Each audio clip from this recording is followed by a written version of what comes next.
ঢ্যাঁড়স খেতে আমি খুবই পছন্দ করি, তাই ঢ্যাঁড়সের বিভিন্ন রেসিপিও ট্রাই করতে আমি ভালোবাসি। আজকের একটা অন্য রকমের ঢ্যাঁড়সের তরকারি নিয়ে চলে এসেছি। ঢ্যাঁড়সগুলোকে ছোটো ছোটো করে কেটে নিয়েছি এবং মাছ থেকে এরকম একটা চেরা লাগিয়ে নিয়েছি। এবার একটা মশলা তৈরি করব। তার জন্য আমি দিয়ে দিচ্ছি 1 টেবিল চামচ মতো লবণ, হাফ টেবিল চামচ মতো হলুদ, 1 টেবিল চামচ মতো কাশ্মীরি রেড চিলি পাউডার ও অল্প তেল দিয়ে এটাকে বেশ ভালো করে একটা ঘন মতো একটা পেস্ট তৈরি করে নেব।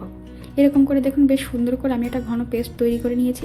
এবারে বেশ আঙুলের সাহায্যে এটাকে এইরকমভাবে, ঠিক এরকমভাবে আমি যেমনভাবে দেখাচ্ছি এরকমভাবে কিন্তু এটা একটু ভরে নিতে হবে। এটা একটু ভরতে টাইম কনজিউমিং, তবে এটা খেতে কিন্তু দারুণ সুন্দর হবে। এক এক করে দেখুন আমি এখানে সবগুলোতেই কিন্তু এরকম করে নিচ্ছি। প্রতিটাই দেখে দেখে কিন্তু এরকমভাবে করে নিতে হবে। সবগুলো আমার ভরা হয়ে গিয়েছে। এবারে আমি একটা কড়াইতে তেল দিয়ে দিচ্ছি। সর্ষের তেল এখানে আমি ব্যবহার করছি। দিয়ে তেল গরম হয়ে যাবার পরে এই ঢ্যাঁড়সটা দিয়ে আমি বেশ ভালো করে এটাকে ভেজে নেব। অন্যদিকে আমি পেঁয়াজ, টমেটো ও লঙ্কা কুচে রেখেছি। টমেটোটা এখানে একটু বেশি পরিমাণে নিতে হবে। ঢ্যাঁড়সগুলোকে এখানে আমি ভাজতে দিয়েছি। ঢ্যাঁড়সগুলো ভাজা হয়ে গিয়েছে, এবার সেগুলো আমি তুলে নিয়েছি। অন্যদিকে সেই একই প্যানে এখানে দিয়ে দিয়েছি সর্ষের তেল। তারপরে আমি ফোড়নে দিয়ে দিচ্ছি জিরে, শুকনো লঙ্কা আর দিয়েছি তেজপাতা। এবারে পেঁয়াজটা প্রথমে দিয়ে আমি বেশ ভালো করে এটা ভেজে নেব। পেঁয়াজটা যখন ভালোভাবে ভাজা হয়ে যাবে সেই সময় আমি দিয়ে দেব টমেটো ও কাঁচা লঙ্কাটা। লঙ্কাটা আপনারা স্বাদ অনুযায়ী দেবেন। কেয়া যেহেতু খাবে ওই জন্য আমি এখানে অনেকটা কম দিয়েছি। এখানে আমি দিয়ে দিচ্ছি 1 টেবিল চামচ পরিমাণ মতো, হাফ টেবিল চামচ পরিমাণ মতো লবণ। এবারে তারপরে আমি দিয়ে দিচ্ছি জিরে গুঁড়ো, ধনে গুঁড়ো আর দিয়ে দিচ্ছি সামান্য পরিমাণে চিনি।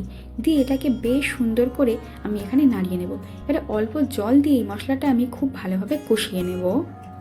ভালো মতো কষিয়ে নেবার পরে আমি এটাকে ঢাকা দিয়ে 2 মিনিট মতো রান্না করব। এবারে দেখুন আমাদের মশলাটা খুব সুন্দরভাবে কষানো হয়ে গিয়েছে।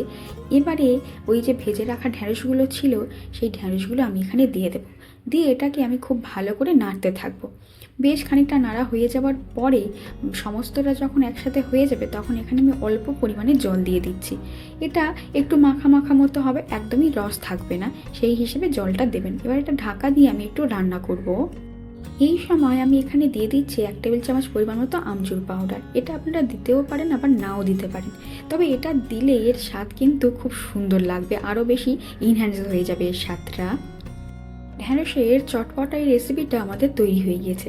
কত সুন্দর দেখতে লাগছে তেমন হয়েছিল কিন্তু খেতে এইগুলো রুটি বা পরোটার সাথে কিন্তু সব থেকে বেশি ভালো লাগবে। আমিও তাই এখানে ঘি মাখানো রুটির সাথে এটা সার্ভ করছি। সঙ্গে নিয়ে নিয়েছি একটা মিষ্টি। আজকের ভিডিওটা এখানেই শেষ করছি। নমস্কার।